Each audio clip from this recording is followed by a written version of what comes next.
आज मैं ऐसे टॉपिक के अबाउट बात करने जा रहा हूँ जिस पे कोई बात ही नहीं करता है। सब बोलेंगे मेरा सिस्टम ले लो, मेरी स्ट्रेटजी ले लो, मेरी वाली स्ट्रेटजी का 80% विन रेट है, 90% विन रेट है। मतलब अगर 10 ट्रेड करोगे तो 8 ट्रेड प्रॉफिटेबल होगी, 9 ट्रेड प्रॉफिटेबल होगी। लेकिन आपको ये चीज़ कोई नहीं बताता है जिससे आपकी कैपिटल बच सकती है। और मैक्सिमम लोग ये गलती करते हैं जिससे उनकी पूरी कैपिटल स्टॉक मार्केट में लॉस हो जाती है।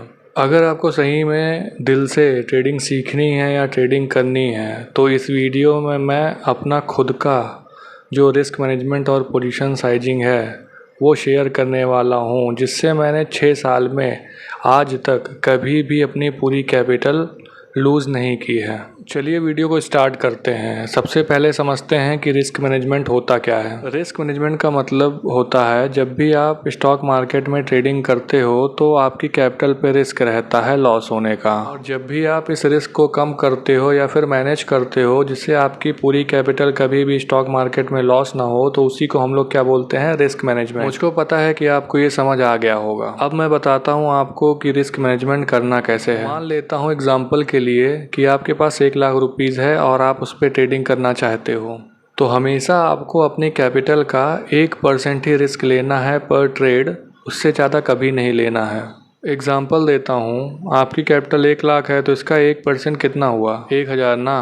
तो जब भी आपको अपनी स्ट्रेटजी के हिसाब से ट्रेड मिलेगी ना, तो वहाँ पे हमेशा आपको पर ट्रेड मतलब एक ट्रेड पे 1000 रुपये ही रिस्क लेना है, इससे ज़्यादा बिल्कुल नहीं। और आपको क्वांटिटी सी रिस्क के हिसाब से ही लेना है, जिससे जब स्टॉप लॉस हिट हो तो 1% से ज़्यादा रिस्क ना रहे। और इसी को हम लोग पोजीशन साइजिंग बोलते हैं। मान लो आपको कोई ट्रेड मिली आपकी स्ट्रेटजी के हिसाब से, वहाँ पे आपका स्टॉप लॉस 10 रुपीज़ का बन रहा है, तो आपको रिस्क अमाउंट जो भी आपका है उसको डिवाइड कर देना है स्टॉप लॉस पॉइंट से, तो आपको पता चल जाएगा कि आपको क्वान्टिटी कितनी लेनी है उस ट्रेड में। फॉर्मूला मैंने स्क्रीन पे भी लगा दिया है तो आपको दिख रहा होगा। मैं यहाँ तक आशा करता हूँ कि आपको समझ आ गया होगा, बट रुको यार, अभी मत जाओ, क्योंकि मैं समझाने वाला हूँ कि जो लोग रिस्क मैनेजमेंट और पोजीशन साइजिंग का जो रूल है जो मैंने अभी आपको बताया है वो नहीं फॉलो करते होंगे तो उनके साथ क्या होता होगा।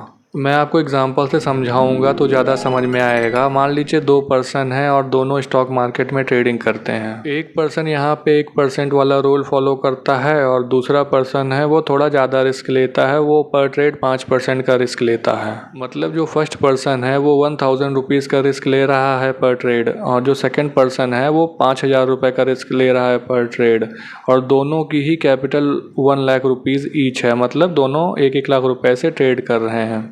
अब देखना, दोनों लोग 1 लाख रुपये से ट्रेडिंग स्टार्ट कर देते हैं और स्टार्टिंग में ही दोनों लोग का लगातार 5 ट्रेड्स में स्टॉप लॉस हिट हो जाता है।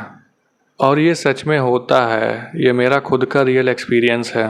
तो अगर पीएनएल देखोगे 5 ट्रेड्स के बाद तो कुछ पीएनएल इस प्रकार दिखेगा जैसे आपको स्क्रीन पे दिख रहा होगा। जो यहाँ पे फर्स्ट पर्सन है जो ट्रेडिंग कर रहा था, आपको स्क्रीन पे दिख रहा होगा कि उसका भी 5 स्टॉप लॉस हिट हुआ है और सेकंड पर्सन का भी 5 स्टॉप लॉस लगातार हिट हुआ है।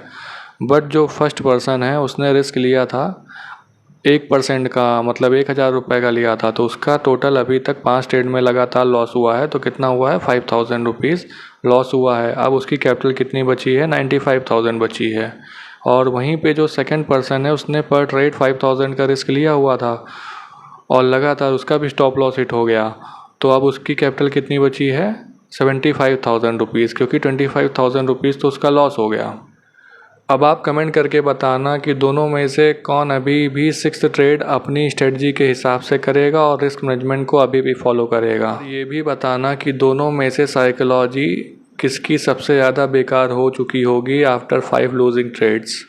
अगर मैं बताऊं तो जो फर्स्ट पर्सन है जिसका 5000 रुपीज़ लॉस हुआ है, मतलब 5% ऑफ ओवरऑल कैपिटल उसकी लॉस हुई है, वो 6 ट्रेड में भी रिस्क मैनेजमेंट और पोजीशन साइजिंग को फॉलो करेगा और धीरे धीरे कुछ दिनों में उसका 5000 का जो लॉस हुआ था वो भी कवर हो जाएगा और वो प्रॉफिटेबल भी हो जाएगा। बट जो सेकेंड पर्सन है जो ट्रेड कर रहा था, जो पर ट्रेड रिस्क 5000 रुपीज़ का ले रहा था, वो 6th ट्रेड में मैं गारंटी से कह सकता हूँ कि वो अपनी स्ट्रेटजी को फॉलो नहीं करेगा, ना ही रिस्क मैनेजमेंट को फॉलो करेगा। वो कुछ भी ट्रेड करेगा, मतलब वो अब पागल हो चुका होगा अब तक क्योंकि उसका 25,000 रुपये लॉस हो चुका है। तो उसका जो मन कहेगा वो अब वो ट्रेड करेगा, जो उसको दिखेगा वो ट्रेड करेगा। उसका जो माइंडसेट होगा वो ये होगा कि मुझे 25,000 कवर करना है किसी भी हालत में, तो वो और ज़्यादा रिस्क लेगा और अपनी जो कैपिटल है उसको वो पूरा लॉस करके मार्केट से चला जाएगा और उसके बाद बोलेगा कि स्टॉक मार्केट में पैसा नहीं बनता है, स्टॉक मार्केट गैम्बलिंग है।